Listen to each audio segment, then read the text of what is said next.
Yes, my friend, video game music specifically is good for your mental health.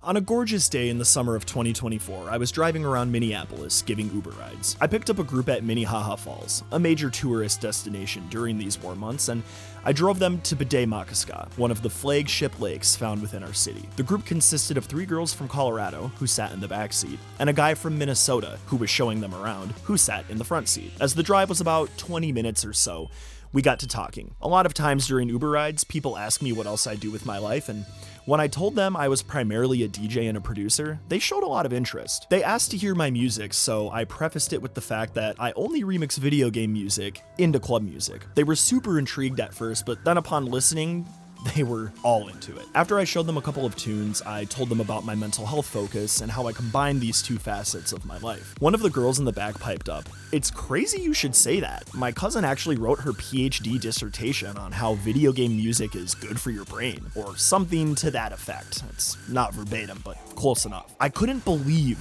what I was hearing. "Wait, who the hell is your cousin?" I replied. "Julianne Grasso," she told me. A couple more minutes went by, and we approached Bde-Maka. Actually, I've been texting her, and she's heard of you. This was way too good to be true. A simulation moment for sure. But alas, this story is 100% true. I don't know why, but these things happen in my life all the time. In any case, I found and reached out to Julianne over Twitter, rest in peace. She agreed to send me her dissertation, and upon reading the first part of it, I decided, with her permission, that I would do a video on it. Of course, I will deviate a bunch, but it's amazing to see legitimate scholarly work on the topic of VGM in general. Using my own sources along with Dr. Grasso's dissertation, I will argue that VGM specifically is good for your mental health, from the relaxing tunes of Animal Crossing to the ballads of Chrono Trigger. VGM is a legitimate form of art. It unlocks nostalgia in a way other forms of art do not. It fosters community, and if music therapy is a form of therapy in the first place, such a medium would be enhanced through the usage of VGM based on all prior factors.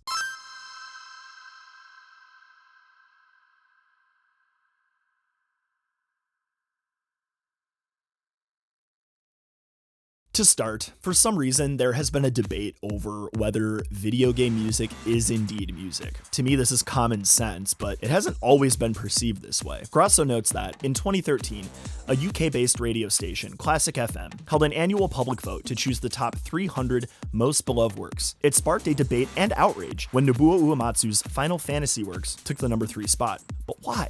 Some commenters on the website referred to the music as total crap and dull, to which I ask again, why? Did they even listen to the tunes in question? Or did they just see that it was from a video game and ignorantly make comments that were quite frankly stupid? And stupid it is indeed to assume this or disregard such an art form. Just as a quick side note, VGM is not only impressive from a production standpoint, especially with older games that had limited hardware and memory capacity, but from a versatility standpoint as well. Electronic music in the 90s was just starting to have its heyday, and electronic music has the ability to use a soundscape eons ahead of the simple drums, piano, and guitar found in traditional bands. That said, due to the nature of VGM, tracks are typically background music. However, Julianne sets out to argue, although VGM is background music, it helps shape the world that you are in.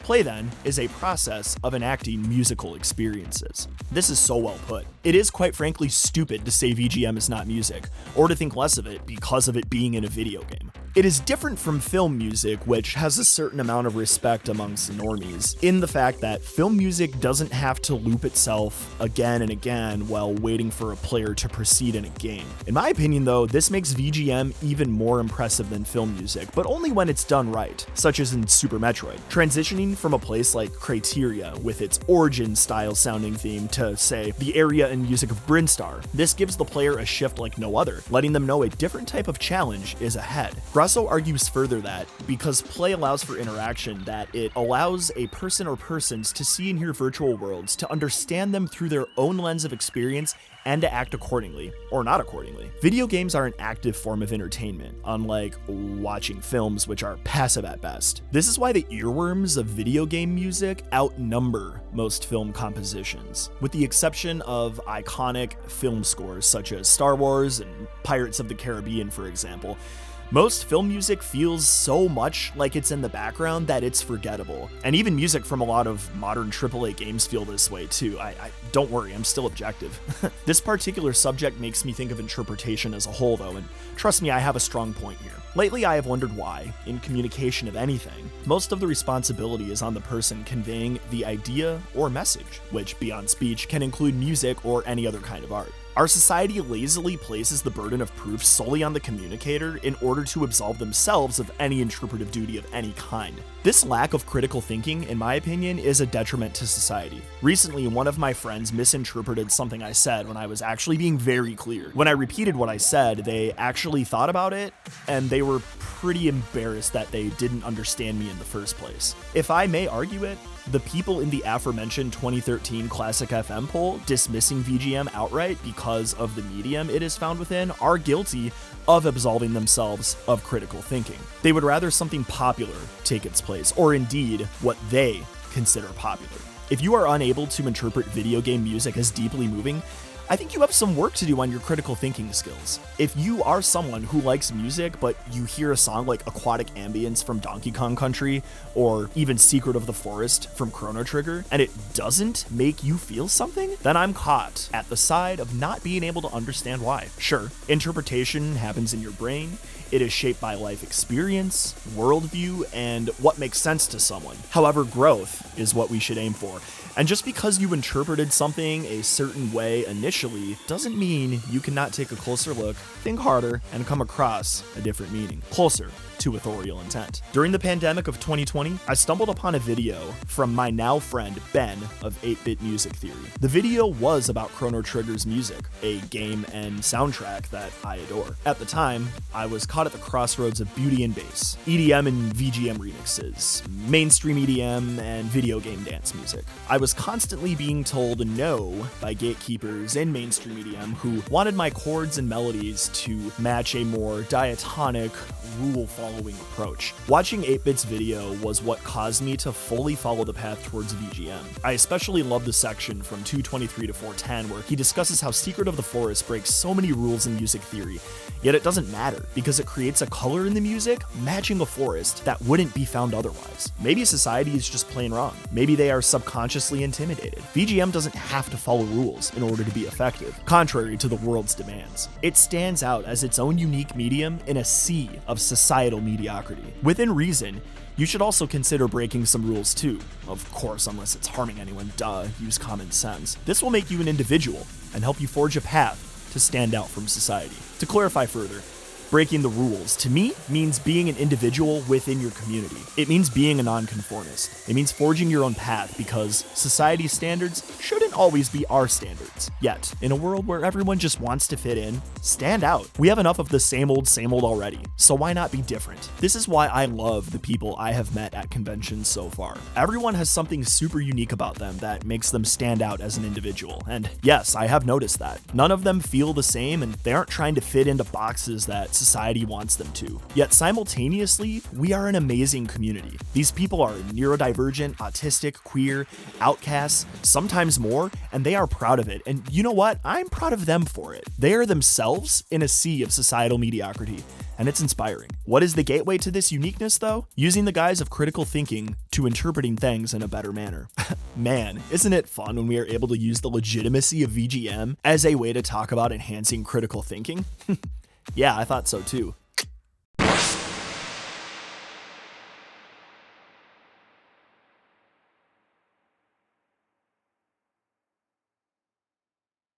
Just as one would probably cool down to a workout with lo-fi music, when certain songs match the mood of an in-game location, Julianne calls this an affective zone. Of course, in earlier games, hardware limitations restricted what could be done here, despite some composers and developers nailing environments or congruence in games. It's funny how certain music fits affective zones in real life too. Only certain music is played at most basic white people weddings, i.e. the Cha-Cha Slide, Living on a Prayer, Piano Man, etc. Or at sporting events, Zombie Nation, We Will Rock You, etc. I'm a DJ, sorry, I noticed these things. These types of compositions all share a commonality with their environment. When you look back at your life though, is there any piece of music that brings you to a certain place? I know for me, a plethora of songs achieve this. For instance, when I hear the song song New Bodom from Final Fantasy XIII 2, I go back to a time in my life when I was just starting to make some money.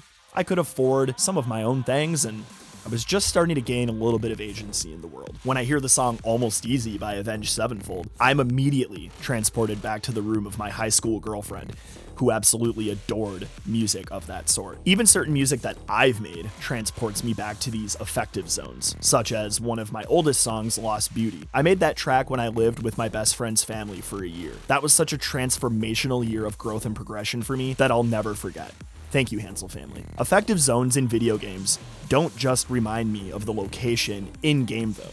As I said, with New Bodom, these zones bring me back to a happier time in my life when everything was a bit more simple. I also reminisce about the hard times the lyrics got me through, which state, let everyone know this is a place where you belong. I always took that as a notion to be content with where I was, no matter what I was going through. The reason I have made this my career is because, in a universal sense, listening to VGM is one of the most powerful ways to open up nostalgic pathways. I would also argue that this nostalgia makes people vulnerable and ready to receive love and human connection. They just don't know it yet. Why do I say this? Well, let me give you an example that I will juxtapose with a popular song that isn't VGM. Bohemian Rhapsody by Queen is arguably one of the most famous songs ever made. It's a banger, and a song that I love too.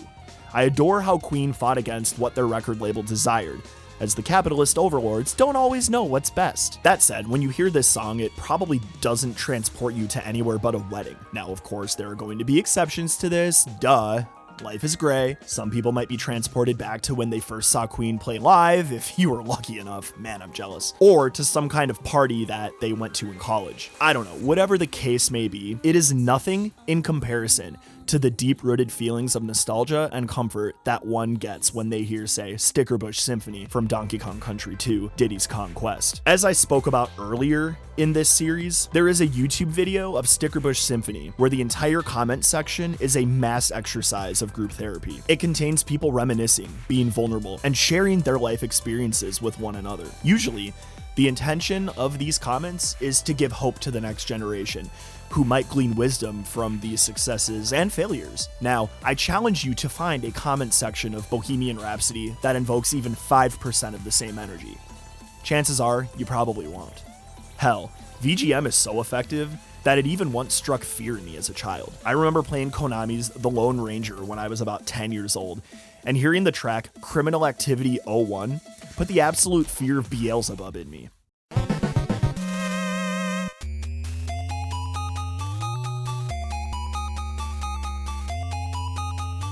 This theme plays when someone in the game is describing what an outlaw is getting away with. It caused me to be afraid of going into my own basement for quite some time, especially at night. In fact, while writing this part in the script, I was listening to a completely different song, but I had full body goosebumps just thinking about the track. It's that eerie. This song created an affective zone extremely well. According to Grasso, music doesn't simply linearize play, but also creates affective zones, spaces in which potentials for meaning and perception are shaped by these musical differences. I have never, and I repeat, never, have been so terrified by a musical composition in any other medium before. That's the power this kind of art has. Therefore, I argue it must be used for good. As a DJ, my goal is to always use it for good. Now, there are even affective zones that I foster as a DJ in different environments. If I am playing in a club or a bar, for instance, my set will be different from when I play at shows like VGM Con. In fact, if you haven't seen my VGM Con set from 2024, I would recommend you do so. It's the best example I have of using VGM for good. In that set, the visuals and music alike all communicate a message of hope, resilience, and overcoming struggle in the dystopian world we live in. Though I am absolutely an individual on stage, when I do real theology sets, it's more of a community experience than anything. I make sure to let the people watching me know that they are enough and that the reason I'm up there is because of them. I use the power of nostalgic music and visuals, accompanied with filthy drops, to convey a positive message. And I will keep doing this until I feel like I'm no longer making an impact. I also understand that nostalgia is a mixed emotion. Scholarly studies about nostalgia have come to these types of conclusions as well. In fact, the Greek origin of the word nostalgia even contains positive and negative aspects. Nostos meaning return home and algos meaning pain. Such a complicated subject then would be expected to have disagreement amongst most people studying it. On the positive side of research, Recent empirical findings from psychology suggest that nostalgia is associated with numerous psychological benefits. For example, nostalgia-prone individuals, those who report higher levels of intensity and frequency of nostalgia, report greater meaning in life and approach motivation, a dimension of personality that, in contrast to avoidance motivation, is associated with positive emotionality. In experimental settings, nostalgia increases meaning in life, optimism, self-esteem, social connectedness, and positive effect. So many footnotes. Holy shit, I did my research. Yet the other side of thought indicates that nostalgia-prone individuals tend to report lower well-being and are characterized by several negative traits, such as neuroticism and avoidance motivation. Although they also report greater empathy in daily life, people are more likely to feel nostalgic on days when negative social and achievement events occur than when positive events occur, although they are also more likely to help others and feel inspired when they feel nostalgic. In addition, these findings diverge from experiments in which participants are asked to recall their most nostalgic experiences, which typically increases well-being. Daily states of nostalgia are more negative, less positive and intense, and less beneficial for well-being than recalled extreme nostalgic experiences. Now, what this communicates to me is that despite any negative effects that daily nostalgia may have, it still fosters a greater sense of empathy, inspiration, and willingness to help others that wouldn't otherwise be present. In addition, extreme nostalgic experiences are moments like my DJ sets at conventions. This is the important part, and notably, I would argue that nostalgia is a medium, just like any other thing. It can be positive or negative in nature, and thus can be used in a positive or negative manner. Sure, one can get in their feelings about a past experience or past life they lived and exist in a depressive state. However, recalling our previous discussion of enhanced interpretive ability, if one is aware of their feelings, they can then utilize this energy to help others and become more empathetic. Again, this is exactly what I do in my DJ sets. It's exactly what I'm trying to do with my radio show in VGM We Trust. It's what I'm trying to do when I give a panel at convention about video games and mental health. It's what my entire vocation is about. If we are in a proper mindset to direct nostalgia towards fostering community and lifting each other up, then that's exactly what we can do.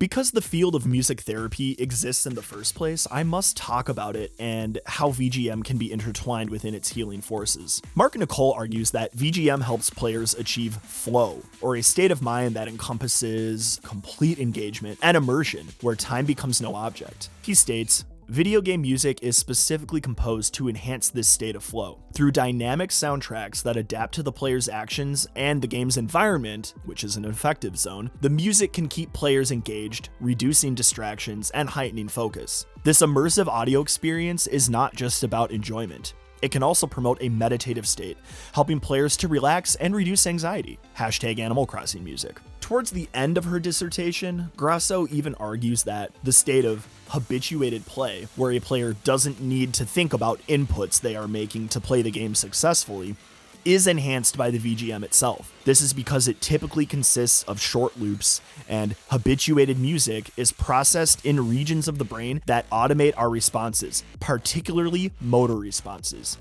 It's funny that what started out as a hardware and memory limitation factor, short looping musical compositions, actually helps people play a game better. Hell, I actually wrote this script while listening to a 6-hour YouTube video of Animal Crossing music, and the focus and flow my brain was afforded was unmatched to something more distracting, like Bohemian Rhapsody, for instance.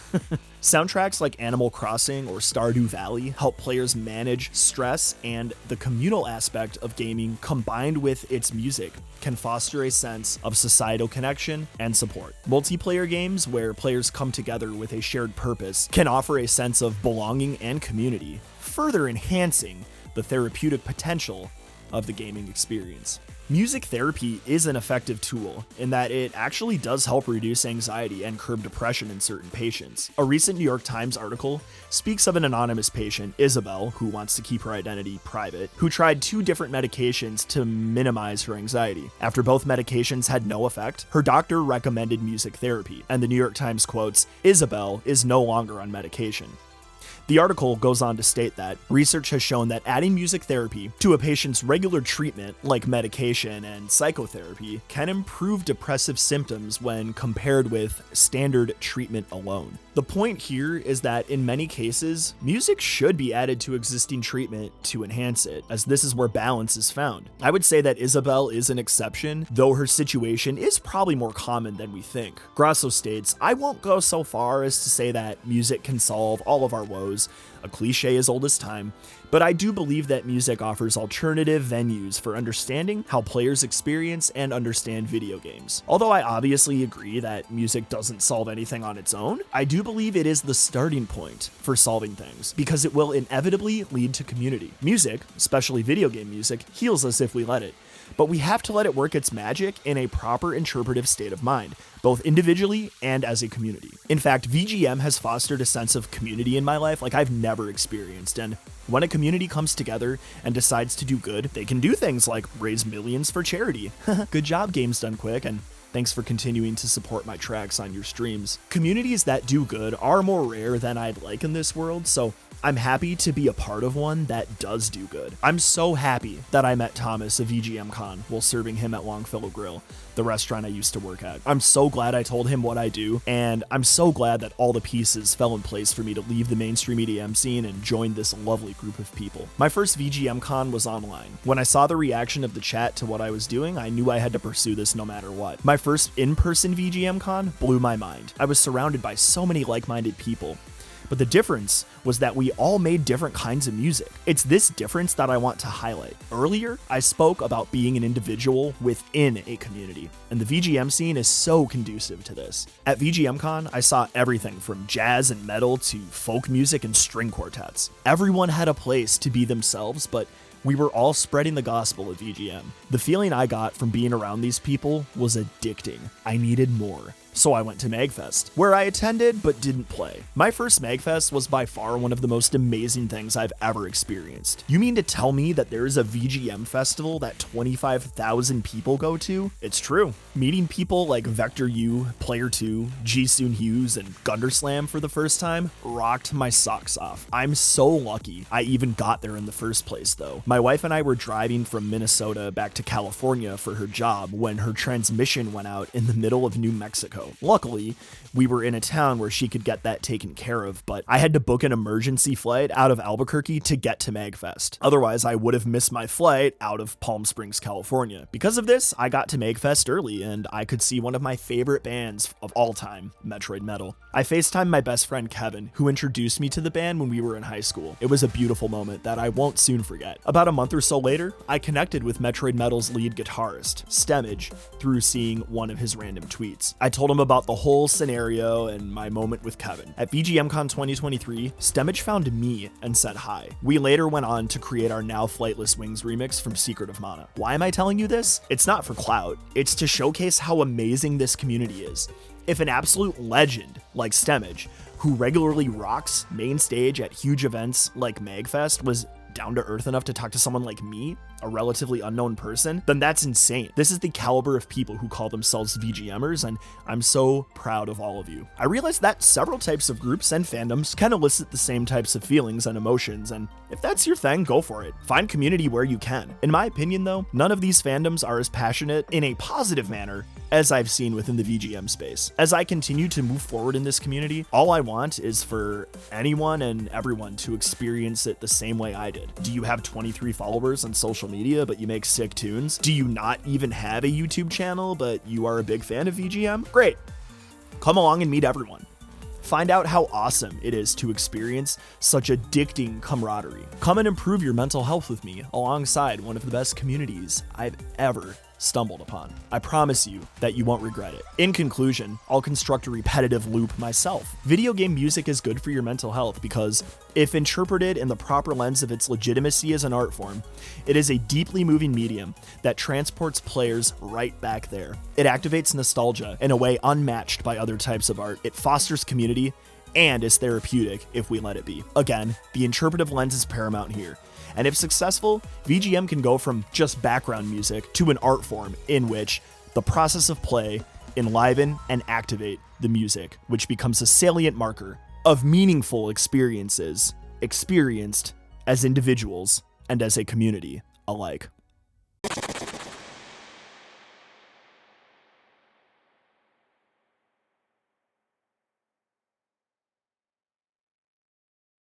Well, I guess that does it for me.